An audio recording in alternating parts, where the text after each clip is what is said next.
Welcome to your next Daily Mama Move during our Tone Arm Kitchen Edition. This is called the Countertop Push-Up. What is it? It's exactly as it sounds, the Countertop Push-Up. So this is fantastic to do during any kind of dead space that you have. Also a really good break while you're washing dishes or emptying the dishwasher. Come over here, do like 3 push-ups, and then go back to what you were doing. So first thing we want to do is, you guessed it, stack our Tupperware lid over our Tupperware. When I say Tupperware lid, that's your rib cage, Tupperware is your pelvis. We want to align those two. So we want to stack our Tupperware lid over our pelvis, yes? Once we're in that position, we're gonna place our hands on the counter.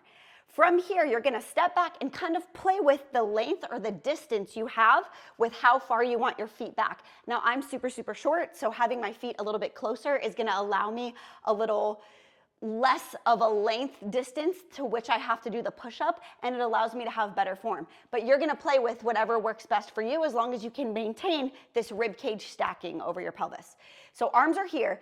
Now, things I want you to think about. We are pushing away from the countertop. So I don't want your shoulder blades, see how they're sinking in? So back in here, I don't want them to come together. I want them to spread apart. And that will happen as you push the counter away from you. So a push up, we're pushing away, and then we're bringing our chest down so basically our thumbs line up with our nipples as we do our push, okay, as we do our push up. So keep that in mind. So we're coming down, and then we're pushing back up. Noticing the whole time I'm pushing, so even as I'm coming down, I'm still pushing away as I come down, staying in one line. Now my butt is squeezed, my legs are squeezed. Notice I'm going up on my toes because I'm super short. You can do that too, or you can have your feet flat, which you're gonna get more of a calf stretch. That's totally fine. Now the last thing I want you to think about is what your elbows are doing. So as we come down for a push-up, we don't want our elbows to come out at like a 90-degree angle. We wanna bring those in. So notice if my thumbs are lined up with my nipples, I'm bringing my elbows back to a 45-degree angle. That's what I want you to kind of picture as you do this push-up.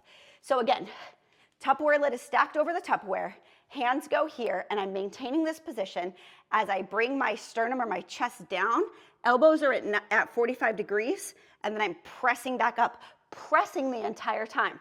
I'll show you from the back. What I want you to not do is sink into your shoulder blades, lift your butt up. This is what I see a lot, and then I see push-ups like this with our elbows out at a 90 degree. So elbows are into 45, we're pressing away, shoulder blades are spread, butt is squeezed the entire time, and elbows come to that 45-degree angle. And then you just see if you can get 1 in, if you can get 10 in, whatever that looks like for you is fantastic. Try it out, and I'll see you in the next one.